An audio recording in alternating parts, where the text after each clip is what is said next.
las llanuras del Chaco, el hombre vive libremente, en armonía con la naturaleza, seguro de sí mismo. Padecen una epidemia o algo así, no lejos de acá. Ojalá se mueran todos, y principalmente ese Lucas. Ese es un malevo. Hasta que otros hombres, pecados por la ambición, están dispuestos a todo, hasta el genocidio, basados en hechos reales. Che, ¿te enteraste que viene Elisa? Sí, algo escuché. Te morís por verla, se te nota la león. Gracias, gobernador. Usted parece una persona leal. Dejaremos todo en manos de Capitán Krismayer. ¡Ja! Guillermo Krismayer, capitán del Ejército del Territorio Nacional del Chaco Austral. Este es un día importante para este gran territorio. Que la República sienta orgullo de su ejército por cumplir con su deber.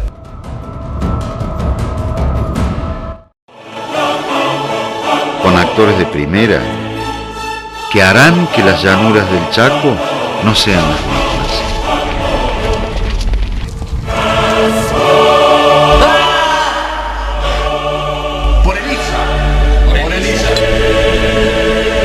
La viruela, próximamente.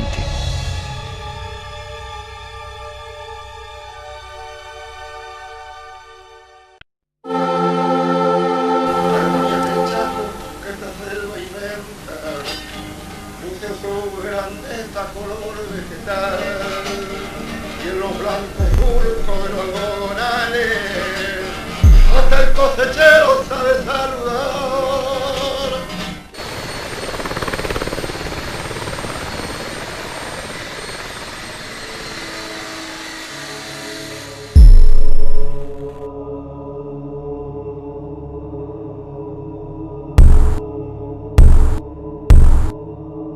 ¿Qué te pasó, Julio? Reaccioná.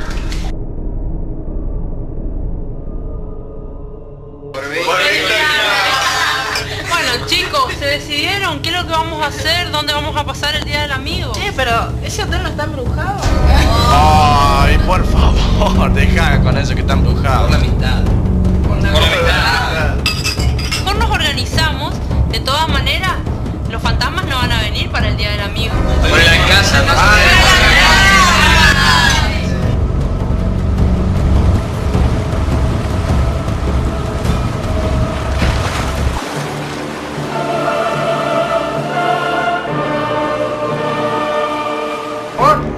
Siempre fuiste un cagón de mierda.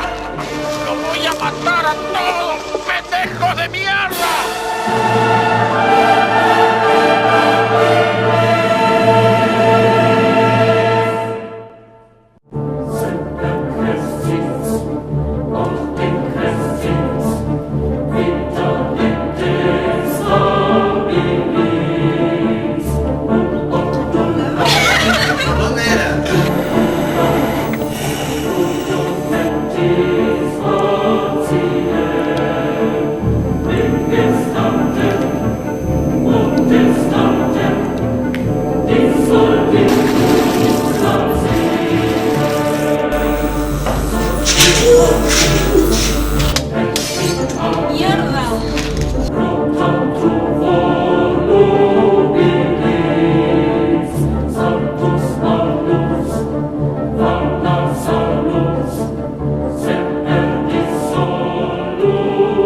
Las cosas las hacía yo. Cuando veía que poner huevo siempre faltaba. ¿Te parece poner huevo? Torturar un montón de pendejos que no sabían lo que hacían.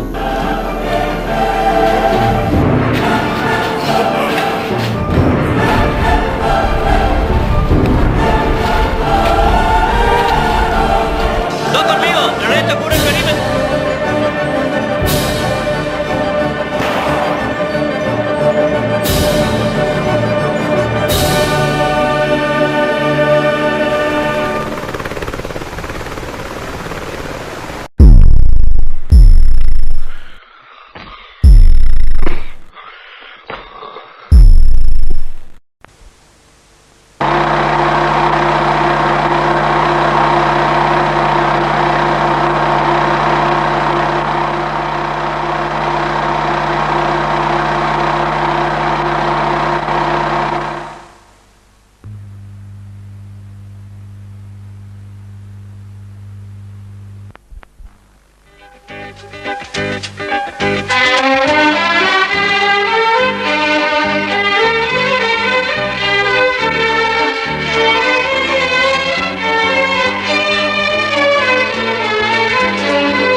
Firmado por el señor Luigi Vicentín, que lo va a entregar y nos va a explicar en qué consiste. En realidad la idea principal era hacer un homenaje por esta fecha y qué mejor era hacer una entrevista a los ex trabajadores de la fábrica. Y en esta ocasión salieron a la luz, como ahora, varias vivencias que hicieron que mi video documental tenga una experiencia extraordinaria.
La Chaqueña, ex fábrica de extracto de tanino, ubicada al sudoeste a 280 kilómetros de la ciudad capital, Resistencia, en la provincia del Chaco, y a 40 kilómetros del paralelo 28.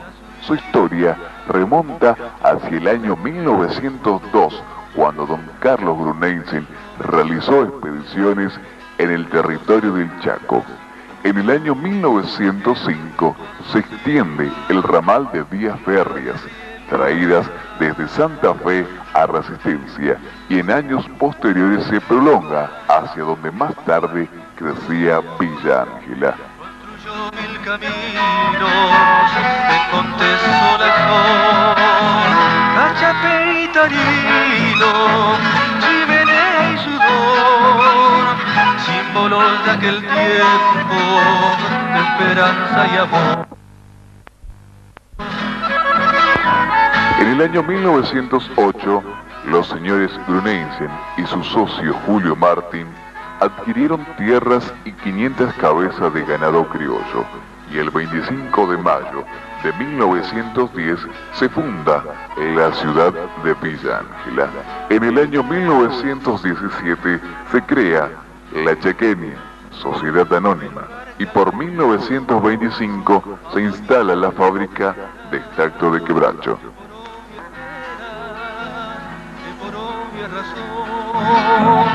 Se volvió taninera, Zucarelli, Moreira, del mismo arroz y gor, fueron ellos testigos de los días de esplendor.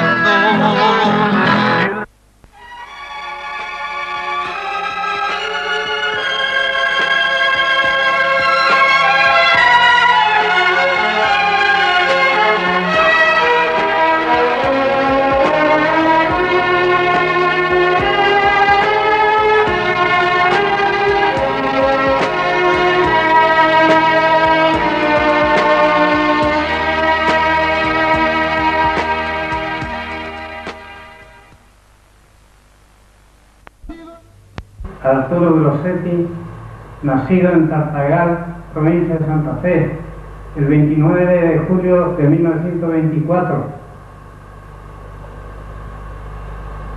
Vine a Villa Ángela el año 58. Entré como jardinero acá porque traje un certificado de la forestal.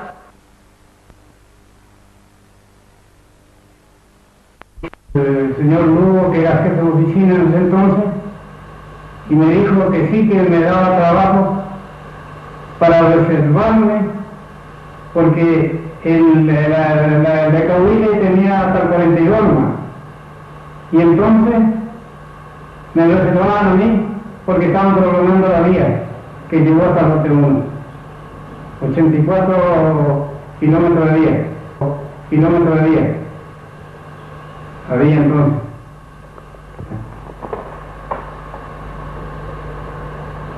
Y la fábrica empezó a producir el año 1925 y terminó de funcionar el 22 de julio de 1983. El ferrocarril era parado más o menos el año 70. Porque ahí, el 68, se hizo la función entre Indonor y Chaqueña. Entonces se decidieron a levantar toda la vía, porque decía que no servía la vía. Entonces achatada, qué sé yo. Los difusores estaban allá contra esa pared, había una hilera, eran 8 y 8 de este lado. En el medio había una cinta, se descargaban los difusores y llevaba la serrín agotada a las calderas. Las calderas lo consumían como combustible. ¿Me entendés? Que es la que está allá, ¿no? Que es la que está allá, desmolida ya ahora. Están los escombros, ¿no? Molino Parma se llamaba. Y hacía el molido fino, que es como, viene a ser como el cacao, ¿viste? Finito. ¿Cómo se llama el producto? Tanino de soluble. Ya embolsado, ¿viste? ¿Con qué se lo trata? Sí. Ese es el canal de retorno. Porque el tanino, propiamente dicho, trabaja todo con proceso de agua. Se gastaba para 1500 bolsas en 24 horas 1.200.000 litros de agua. Así que imagínense lo que era, ¿no? Y ahí había 2 motores, caballos, 2 motores. Eléctrico, exactamente. Y eso levantaba ¿Esa fosa? el agua, levantaba el agua a la fábrica, a las calderas, ¿no es cierto? Sí. Que la serrín que molía los motores, la serrinera, lo elevaba arriba de las cocinas. Había un espacio que se acumulaba las serrines. Y cuando había que cargar los difusores, la cargaban con palas, ¿viste? Porque forma un embudo. Solo se abre una puerta y se llenaba solo los difusores. Y ahí era por donde pasaba la serrín, ¿no? Sí, por acá hay una cinta.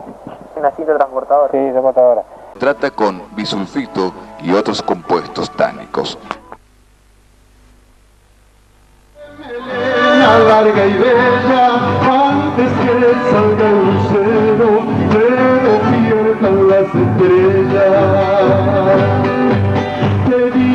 vuelves al corral para los bueyes unir y te vas a trabajar, la ley del cobre a cumplir. Si tu sombrero es de paja, velón es tu chiripa, si nueva es la canillera, la alpargata rota está, siguiendo nomás la huella para llegar donde esté, la meta que en la planchada descarga tu cachapé.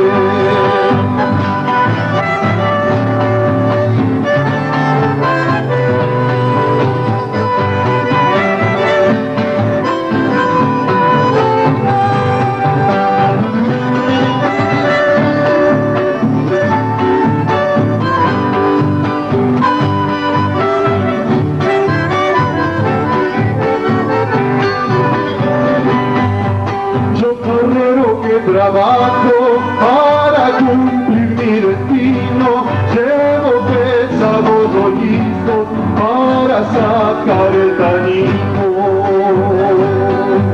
Yo conozco todo el Chaco, nadie se acuerda de mí, mi consuelo es chupar caña y cantar el guaraní.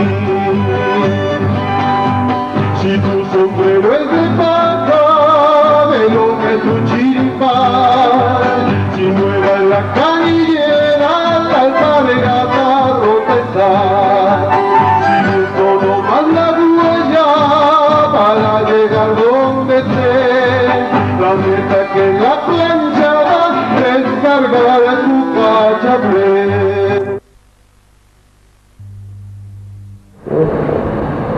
Yo soy Emiliano Vera. En la fábrica de tanino yo ingresé el 2 de junio de 1958. Así que al tercer día recién encontré ubicación en el piso de acerrín, que era el depósito, la parte alta de la fábrica, donde se almacenaba aproximadamente 120, 125 toneladas de acerrín. Y de ahí había que cargarlo a los difusores. Había 16 difusores que más o menos cargaban 5.000 kilos de acerrín cada difusor. Y se trabajaban 6 horas nomás por día. Ahí trabajé aproximadamente un año. Y entonces me cambiaron de vuelta, pasé a la sección cocina.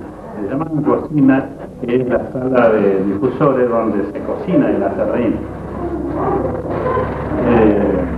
Ahí nada más que cuestión era de abrir y cerrar válvulas. Trabajaba 8 horas en turno. Donde trabajé aproximadamente 2 años. Pero yo era joven, quería aprender un oficio. Entonces solicité que me pasaran al taller. Que yo quería aprender un oficio. Llega el ingeniero Merville, mandó una carta a la gerencia a Buenos Aires. Y de allá, entonces estaban todavía los señores, los fundadores, don Carlos Bruneisen y su hermano Ricardo. Entonces de allá le dijeron que sí, que me pasara inmediatamente al taller. Así que un día vino el ingeniero Merville, me mostró el telegrama que le mandaron y al otro día ya pasé al taller.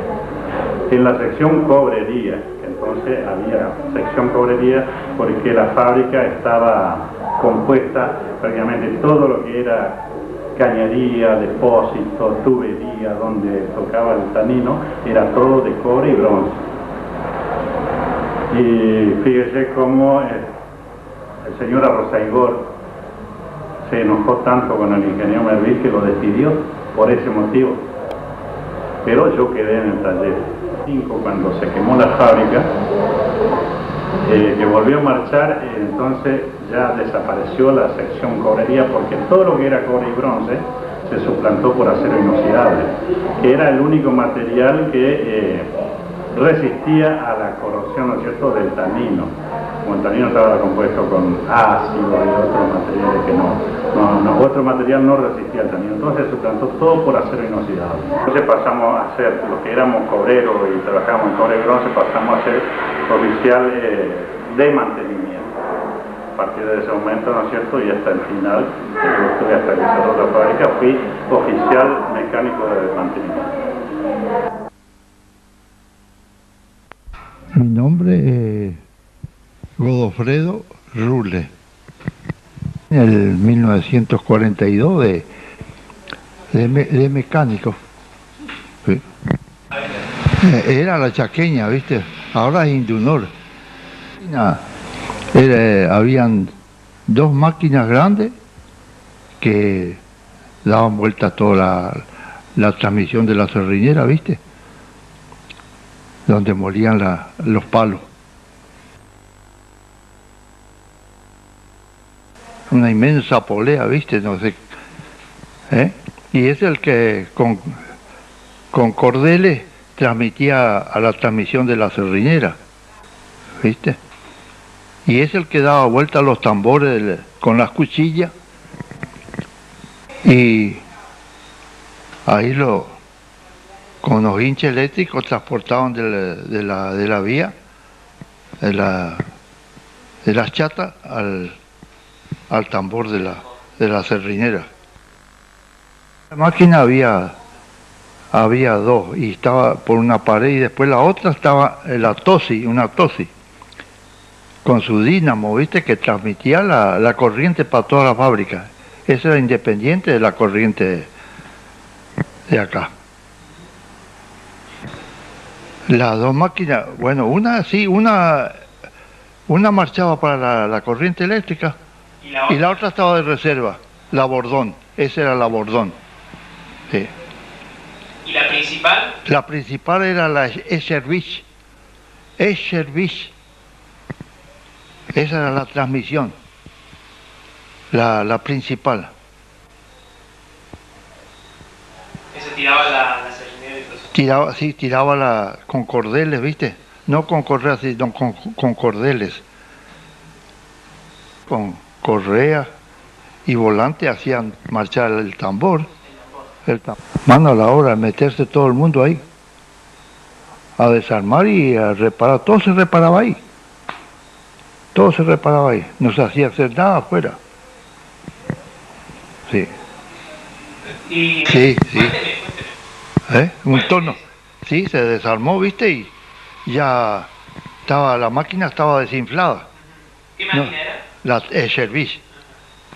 Y mano a la obra, y ahí se desarmaba, los repuestos estaban, los pistones y los aros, todo nuevo. Faltaba la torneada, porque se hizo como una panza dentro del cilindro, ¿viste? Del desgaste.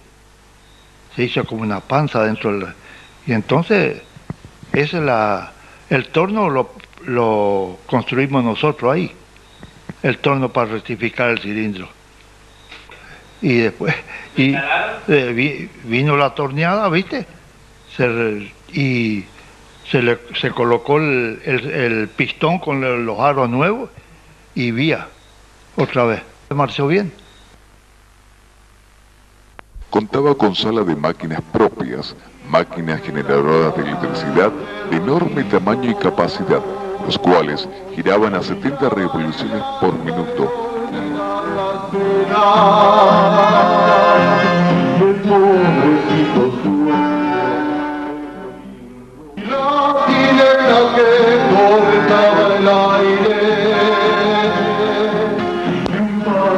Contaba con enormes calderas que trabajaban con 10 y 12 de atmósfera de presión, talleres de reparación, planeamientos, depósitos de materiales, laboratorios, sala de primeros auxilios, baños, cambiadores, oficina para administradores, casa para empleado, gerente y jefe de fábrica.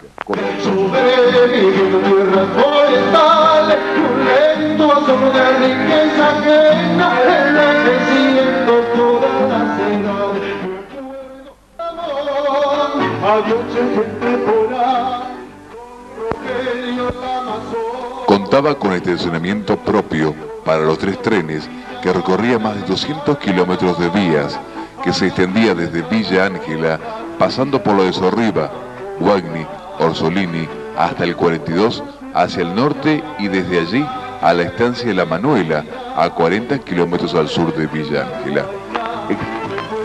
Existían además en la fábrica potabilizadores de agua, aserradero, balanzas, represa con capacidad para 1 millón de litros, depósito para materia prima, 30 camiones con chofer y 2 ayudantes, 800 empleados en planta, 3.000 lecheros, 100 personas con familia en las 45.000 hectáreas de campo, 30.000 cabezas de ganado y 3 estancias, la Suiza, San Ricardo, la Elena, que se extendía hasta Santa Fe. Lo de esta empresa fue que añadió a su producción de tanino y hacienda un fuerte régimen de colonización, el cual fue recibido en nombre de inmigrantes que compraban las tierras con excelentes financiaciones. Así el colono inició su rápida transformación a lo que es hoy la agricultura y ganadería en los campos villangelenses, así también como la fundación misma de esta ciudad.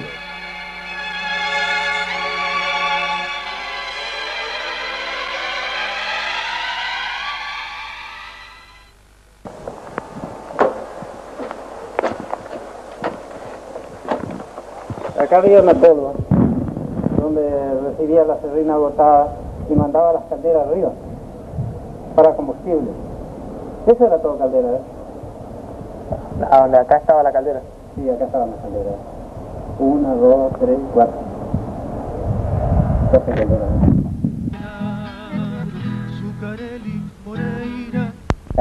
¿Cómo se llamaba la caldera? Karen. La caldera Karen. Que le trajeron el año 1965, creo que era. ¿Qué función cumplía? Y eso decían de que iba a dominar todas las sardineras. El vapor de ahí nomás iba a producir para la sala de máquina y iba a producir todo, iban a eliminar las calderas que tenían. Porque tuvieron que no resultó. Que salió fuera de uso. La Karen, la famosa Karen.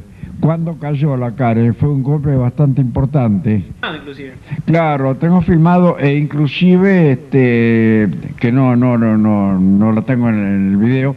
Puse la filmadora para ver si vibraba al caer la caldera, pero no se movió para nada. Yo tenía mucho miedo, porque fue un golpe bastante... Porque era bastante grande la chimenea. Sí, habrá sido como 40 o 50 toneladas el peso total. Sí, no era una caldera muy... ¿Y ahí la movió un poco a la chimenea? No se movió, no. De estos tubos que se ven acá, y hacía marchar los motores. ¿Qué motor son estos? Y este es la Chevy. A ver el año que es. Año 1889. Ayer. ¿Hace años? Hizo algo. ¿Cuántos HP más o menos tenía esta fábrica? Para los motores, todo el mundo. Una hora ya. Y tiraban con 12 atmósferas de vapor, tiraban esto. Y ese era el eje principal, ¿viste?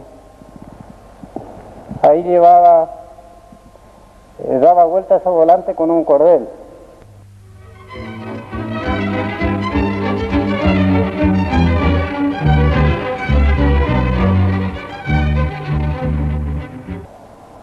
No, los generadores estaban acá. Ahí estaban los generadores. Ahí arriba esa base, ahí estaba, pero esos estaban parados nomás. Por ejemplo, 2 meses, 3 meses, una vez paró, enganchaban los generadores. Y ahí un eje, el eje es la continuación del eje que va a la sardinera. Eso es lo que vimos todas las bases ya. Que están del otro lado. Claro, que están del otro lado. Doble T que había un guinche acá en el medio. Cuando armaron esto quedó el guinche. ¿Viste? Un guinche para muchas toneladas. ¿No es cierto? Tenía 14 metros con 30 de largo. Y la condilla no quería que la corten. Entonces rompimos la pared para entrar el guinche de Deppel, para cargarlo. Para cargar el guinche. ¿Era suave cuando marchaban las máquinas? Sí, suave. ¿Sentían ruido? Hacía un ruidito raro, ¿viste? pero no lo puedo imitar, pero ese yo boom, boom, boom hacía. Quedaba el vacío para la fábrica, ¿no es cierto? Estos se llaman bomba Borriston, se llaman esas dos bombas.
Cada turno, claro, había un jefe que como es que controlaba.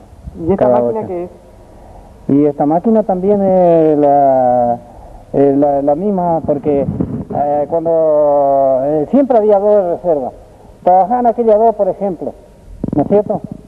La chévere y la otra, la que sigue. Y estas estaban paradas. Cuando había que reparar algo, cualquier cosa, o ponerle empaquetadura, una cosa, marchaban estas dos hasta que se repararon aquella. Así es. Había siempre reserva. Hacía por medio de vapor. Es una campanita, viste, que chileaba que se sentía de tan lejos. Hasta el 42 se sentía el pito. Y que estaba a 20 kilómetros. ¿Y qué pasó con el pito? Y llevaron, no sé quién llevó.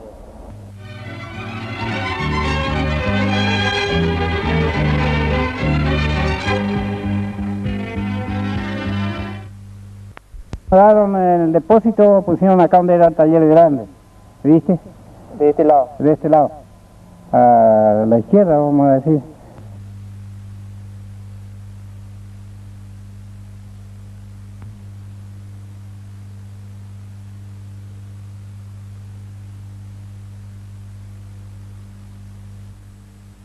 Libretas en cosas así, por ejemplo, que son del año 1940, una libreta que está diciendo cuántas personas más o menos están trabajando en el lugar, unas fotos en que, por ejemplo, esta foto es del año 1955 de la estancia La Suiza, donde es una foto de una jubilación, ¿no? Porque la estancia de La Suiza pertenecía a La Chaqueña, Sociedad Anónima, y fue la que primero estuvo la estancia de La Suiza y luego La Chaqueña. Recién La Chaqueña es de 1917. Entonces, lo que he podido recopilar son estas cosas, y después una foto muy particular donde parte de mi familia, mi suegro especialmente, mi suegro se llamaba Billy Schreiber, Billy le decían todos, el nombre de él traducido es Guillermo. Mi suegro era jefe de máquinas, diríamos, de La Chaqueña. Durante toda su vida trabajó ahí. Principalmente era uno de los jefes, pero que, como aquí lo muestra, está en esta otra, en la pequeña foto, es un tambor de una serrinera del año 1941. Él era en ese momento era jefe de taller.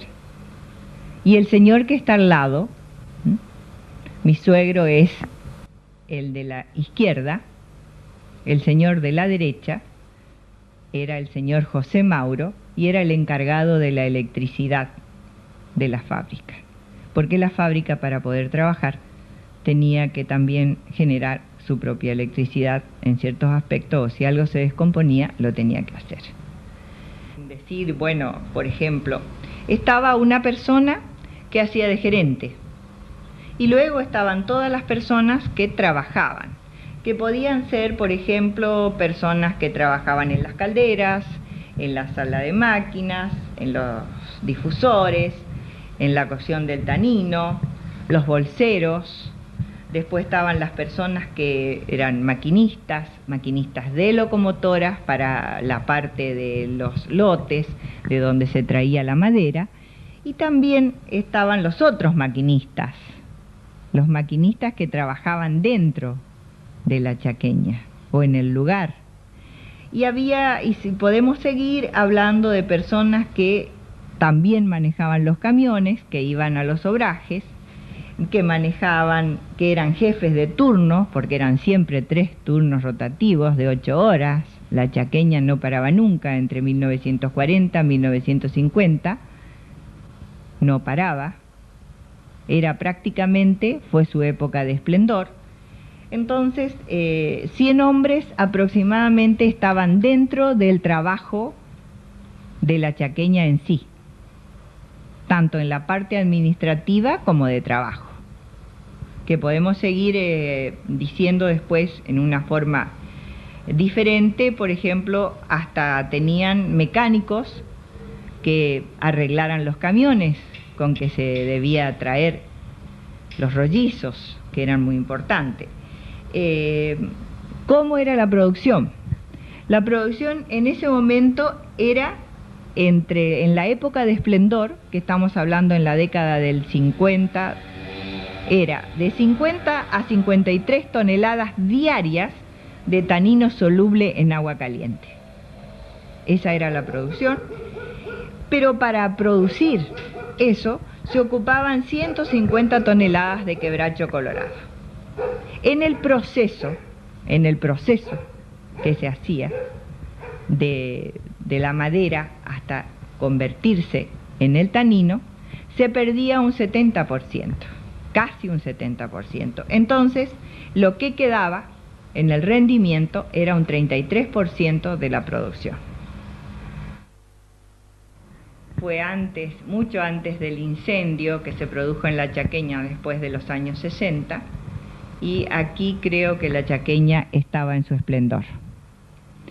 Y lo que quería decir también es otra cosa, que en la época entre el 40 y el 50, en la chaqueña trabajaban aproximadamente, junto con los encargados y supervisores de los obrajes, trabajaban aproximadamente 300 personas, 100 dentro de la planta de la chaqueña propiamente dicha y 200 personas fuera de la chaqueña. El hachero trabajaba como podía y hasta que podía, porque el trabajo era muy difícil y muy penoso.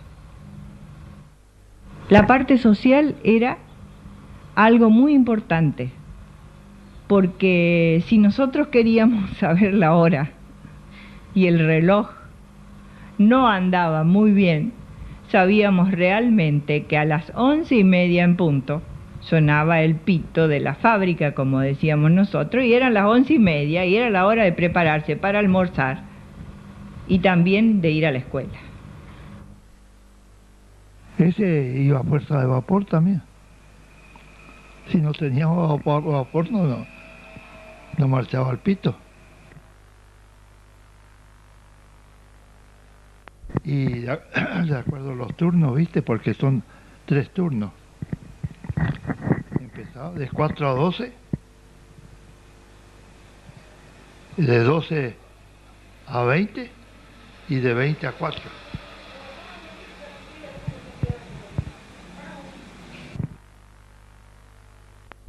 Claro, la llamada era media hora antes. Media hora antes, hasta que le llamaba a la gente, ¿viste? Media hora antes, y ya a las -10, cuando tenía que, a las -10 tocaba el otro, y el último, una sola pitada, el último pito. ¿Estaba fabricado ahí en la fábrica? Sí. Y acá le tiraban así un cable donde abría el vapor, ¿viste? Los maquinistas. Eran encargados los maquinistas de tocar las llamadas.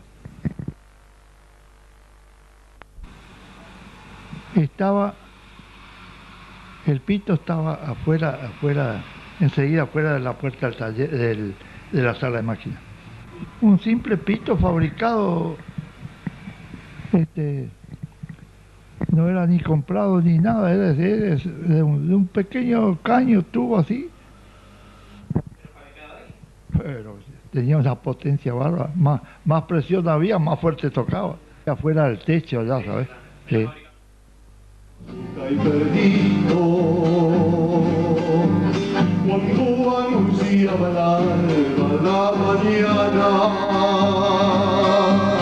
y la sirena que cortaba el aire y un paso de acerrín en la garganta del Pedro H. de la Juana humilde sobreviviendo tierras forestales y un lento asomo de regracia tañera donde duerme la historia sepultada y regresando donde está mi gente por la picada.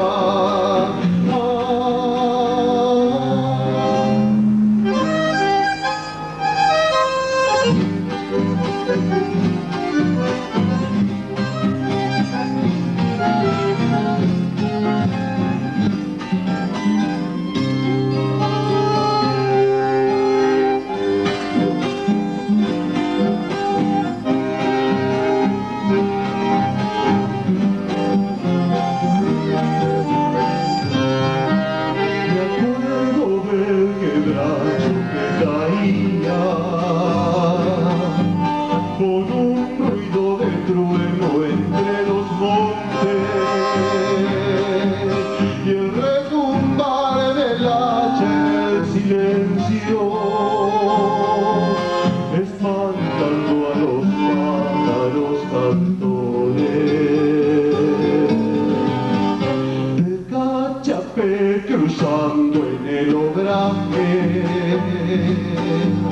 camino de la playa de Rollizos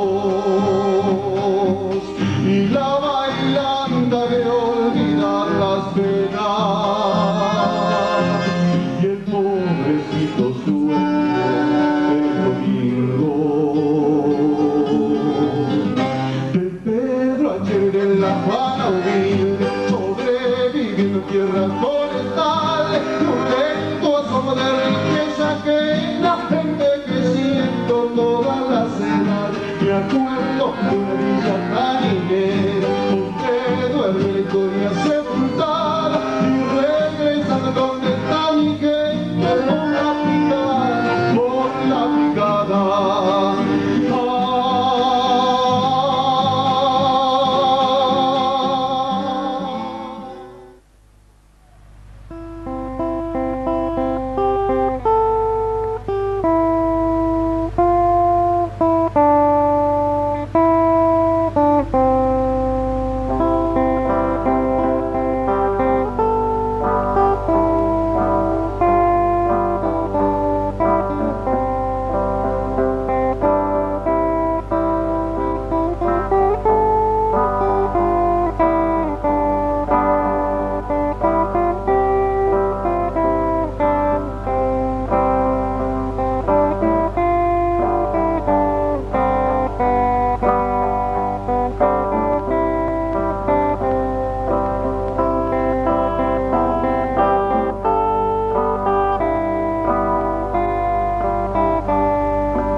conocí a Villa Ángela cuando la empresa se fusionó, Notinge Lepetí se fusionó con la Chaqueña para formar la empresa actual Indunor, Sociedad Anónima.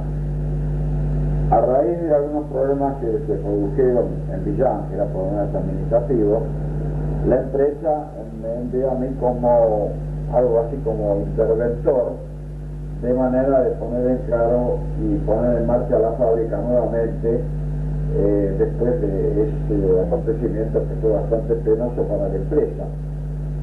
Esto fue a mediados de 1971. Yo solicité que se me radicara definitivamente en Villa Ángela, y eso fue entonces a mediados de 1980. Ahí me trabajé con mi señora y estuve entonces hasta 1984, hasta abril de 1984. La fábrica se había cerrado, ya se había iniciado el desmantelamiento a mediados de 1993, y la empresa me siguió en el cargo que tenía, y aparte me designaron administrador de las dos fábricas, es decir, la fábrica de La Escondida y la fábrica de Villa Ángela.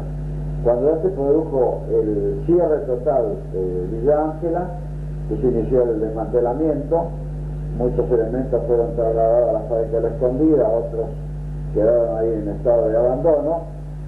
Estuve en Villa Ángela hasta marzo de 1984, fecha en que ya vine a radicarme acá en Córdoba. Aparte de los galpones, techos que habían sido renovados años anteriores, eso fue trasladado a La Escondida. En lo que respecta a maquinaria, no, prácticamente ninguna maquinaria se ha trasladado a La Escondida por ser máquinas antiquísimas. El motor principal era del año 1875. Ese motor fue el primer motor a vapor instalado en la Argentina en un ingenio de Tucumán, así que tenía una especie de historia industrial bastante importante, ¿no? Con todas esas maquinarias carecían de valor porque el rendimiento técnico era muy bajo, fueron abandonadas, porque recuperar esas máquinas no tenía objeto, por un lado, y por otro, si se vendía como chatarra, el precio de venta era muy inferior a lo que costaba el desmantelamiento.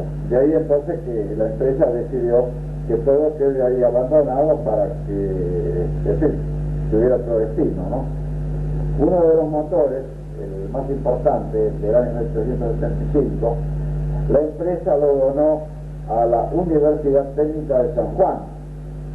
Cuando vinieron los técnicos, los funcionarios de la universidad a ver el motor, decidieron no aceptar la donación porque primero era un motor gigantesco, segundo que el montaje iba a costar muchísimo dinero, el montaje y el traslado iba a costar mucho dinero, y en tercer lugar porque una máquina antigua que para enseñanza ya no tenía valor porque ha avanzado tanto la energía térmica que no se justificaba un gasto así, ¿no? De manera que ahí quedó abandonado como está hasta ahora, creo. Gitanos, precisamente, bueno, digamos que eran gitanos, eran griegos. Eso la desmantelaron por el metal nada más, no como maquinaria, sino por el metal, porque después todo lo que ellos recuperaron ahí pasa a fundición, así que no tenía otra aplicación industrial. Fueron las calderas nada más. Después todos los otros aparatos que eran de cobre, esos se vendieron, sí, eso de un relativo valor porque el cobre lo justificaba. Eso también fue vendido a los chatarreros prácticamente, como se los llamaba, ¿no? De manera que para La Escondida ninguna parte de maquinaria fue trasladada a La Escondida. No se justificaba porque La Escondida ya había avanzado técnicamente al día, es decir, había suprimido o sustituido los motores a vapor alternativos por turbinas, es una cosa más moderna, y no se justificaba el traslado de ninguna de las maquinarias de Villa Ángela. De la fábrica siempre he filmado, inclusive ahora he estado después del cierre para filmar los restos, el cadáver de lo que quedó de la fábrica, con mucho dolor. Estuve haciendo las filmaciones porque ahí yo pasé muy buena parte de mi vida. En Belgrano estuve prácticamente 8 años, 75. Ese motor fue el primer motor a vapor que entró en el país en un ingenio de Tucumán. Perfectamente, que es justamente una de las ventajas de los motores a vapor. Motor a vapor no tiene la delicadeza de los motores explosión o de los motores eléctricos. Claro.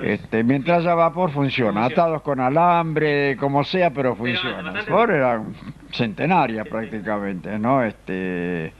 Son maquinarias fáciles de reparar, rústicas, no, de consumo más o menos moderado. El vapor cuesta muy poco. Aquí ya tengo filmada una de las... había 3 locomotoras de torcha angosta. Una de ellas, que la habíamos preparado para tenerla para exposición, la hemos facilitado a la gente de Cespeña, que iban a hacer una especie de exhibición de agricultura, y pidieron la locomotora, que la vinieron, la cargaron en un vehículo especial, un chasis largo, y la llevaron desde Villa a Cespeña. ¿Quedó ahí? Sí, no, después la devolvieron, sí. ¿Es la misma que está en el Museo de Villa Ángela hoy en día o es otra? Puede ser porque yo después que me retiré, que fue en el año 84, estuvieron en contacto con la Casa Central de Buenos Aires, les dieron algunas locales, algunas cosas, y pienso que es la locomotora esa. No, esas quedaron ahí. Quedaron como chatarra. Yo confieso que esos últimos años fueron lo mejor de mi vida, no solo en mi vida técnica, en mi vida, digamos, social, sino en mi vida particular, matrimonial. No sé, hubo una transformación, no sé si el ambiente, la gente, transforma a la gente. Sí, la gente, o sea, el asunto que hemos mejorado un 100% el matrimonio. No quiere decir que antes era mal matrimonio, no, pero hemos tenido momentos muy felices. Eso es muy importante. Y lo importante era que la fábrica, mi casa estaba dentro de la fábrica. En la década del 60, la fábrica de los Bruneysen y Martin, la Chaqueña Sociedad Anónima, se fusionó con La Escondida, formando Indunor Sociedad Anónima, y así quedaba en el recuerdo el pasaje de varios directivos de la empresa, como don Carlos Bruneysen, fundador y presidente hasta 1949, el señor Julio Martin, fundador y vicepresidente hasta 1934, el doctor Ricardo Bruneysen, vicepresidente desde 1941 y presidente desde el 49. El señor Ernesto Daumas, director desde 1934 y vicepresidente desde el 41. El señor Carlos A. Bruneysen, director desde el 52. Doctor Luis Aguirre, desde el 52. Y el señor Marcelo Martín, director desde 1955. Además, por la fábrica pasaron varios gerentes, como Andrés Zuccarelli, Juan Moreira, Ricardo Filioli, entre otros, último gerente de la fábrica.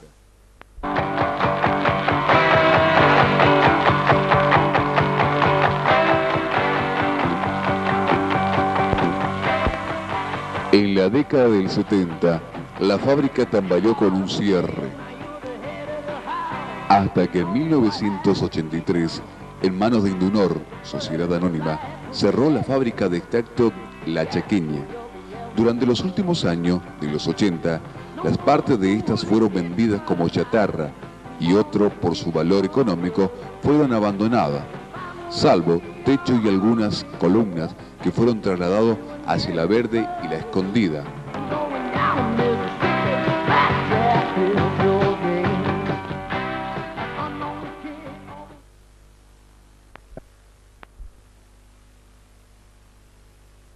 Durante los 90 pasó a mano de Norinder, Sociedad Anónima, y siendo víctima de numerosos robos por bandoleros.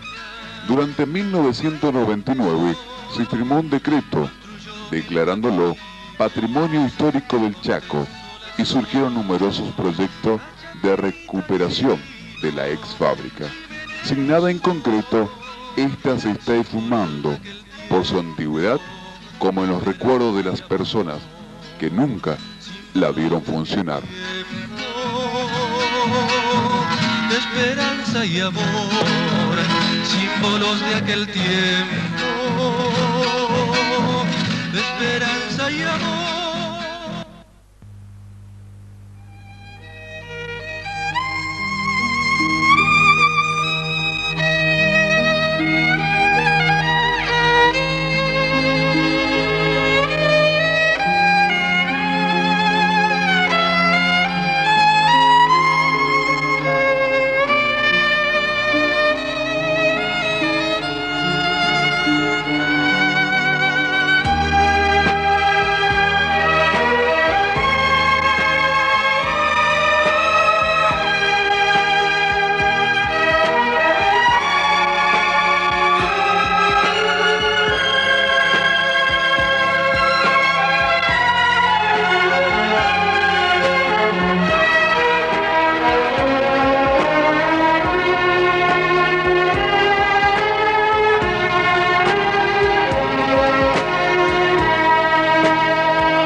presento una historia real que sucedió hace años aquí en el Chacocha. Tiene mucho que ver un pueblo, su pasado y la estancia, la Suiza, que el tiempo no ha borrado. En 1909 los socios Carlos y Julio trajeron junto a su hacienda punta de riel y madera.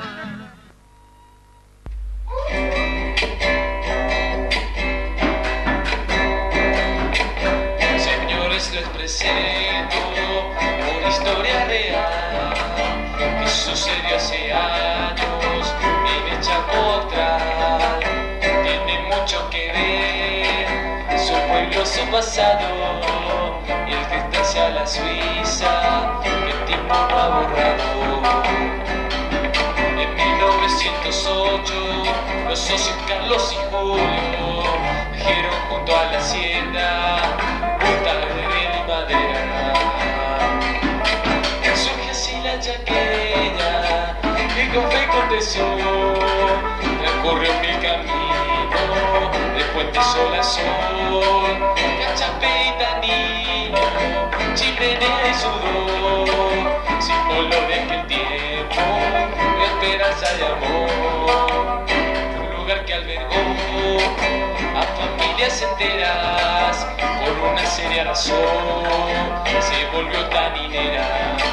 Su Carel y Morera, el mismo Rosaigón, fueron ellos testigos de los días de esplendor. Y el recuerdo se aleja como un tren que pasó con los Walker Solini junto al 42.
En las llanuras del Chaco, el hombre vive libremente, en armonía con la naturaleza, seguro de sí mismo. Padecen una epidemia o algo así, no lejos de acá. Ojalá se mueran todos, y principalmente ese Lucas. Ese es un malevo. Hasta que otros hombres, pecados por la ambición, están dispuestos a todo, hasta el genocidio, basados en hechos reales. ¿Te enteraste que viene Elisa? Sí, algo escuché. Te morí por verla, ¿eh? Se te nota la lengua. Gracias, gobernador. Usted parece una persona leal. Dejaremos todo en manos de Capitán Krismayer. ¡Ja!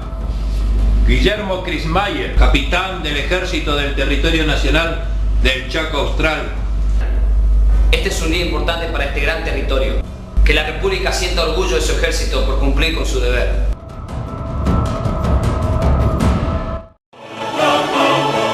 Con actores de primera, que harán que las llanuras del Chaco no sean las mismas.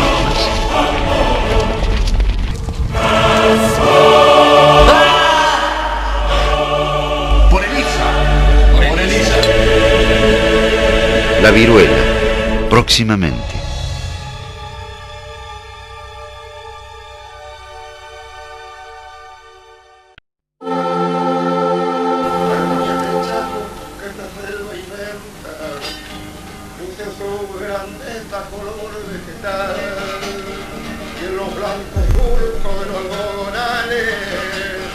Hasta el cosechero sabe saludar.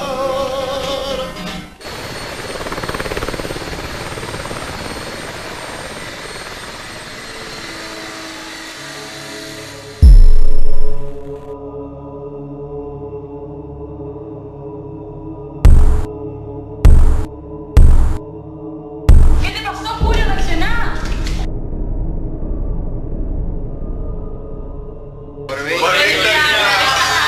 Bueno, chicos, ¿se decidieron? ¿Qué es lo que vamos a hacer? ¿Dónde vamos a pasar el Día del Amigo? Pero ese hotel no está embrujado. Ay, por favor, deja con eso que está embrujado. Por la mitad. Por la mitad.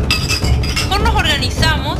De todas maneras, los fantasmas no van a venir para el Día del Amigo. Por la casa, más o menos.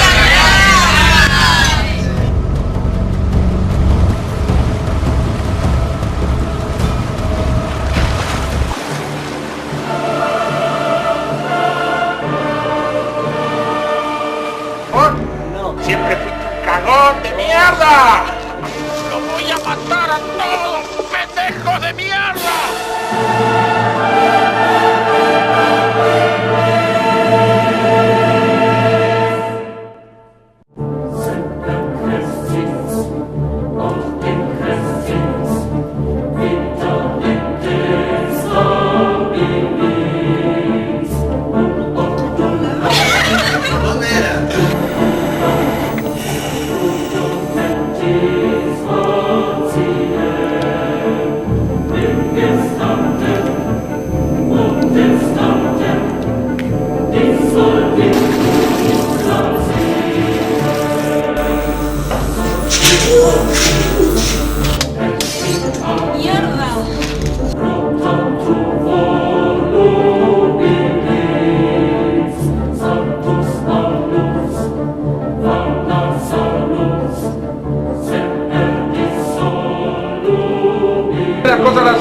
Cuando veía que poner huevo siempre faltaba. ¿Te parece poner huevo?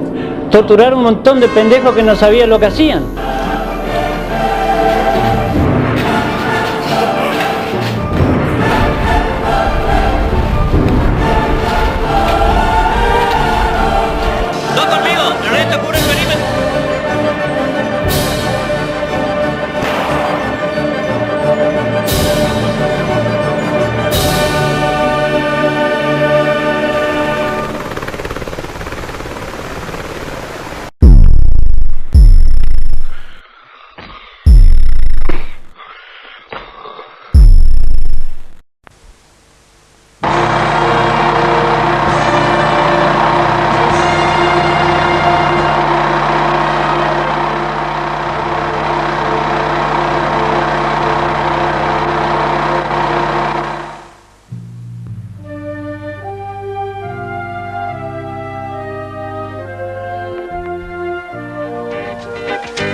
kang kami. Kay kang kaida,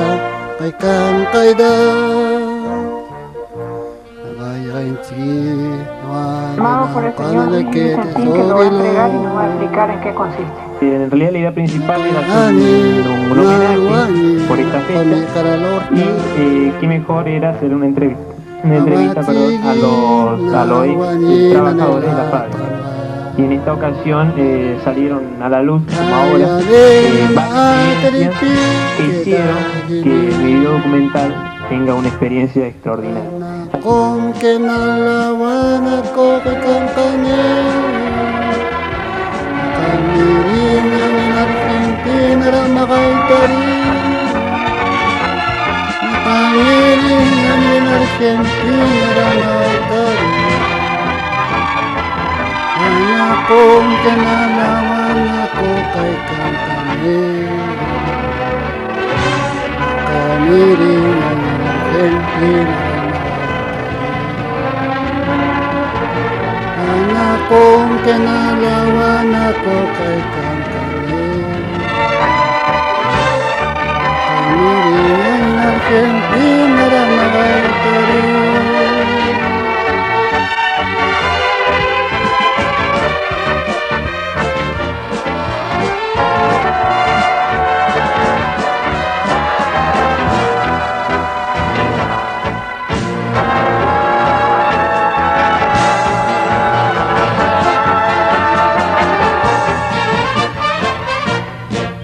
Kalpododa Tikawi Nakatako Kumari Namakatrato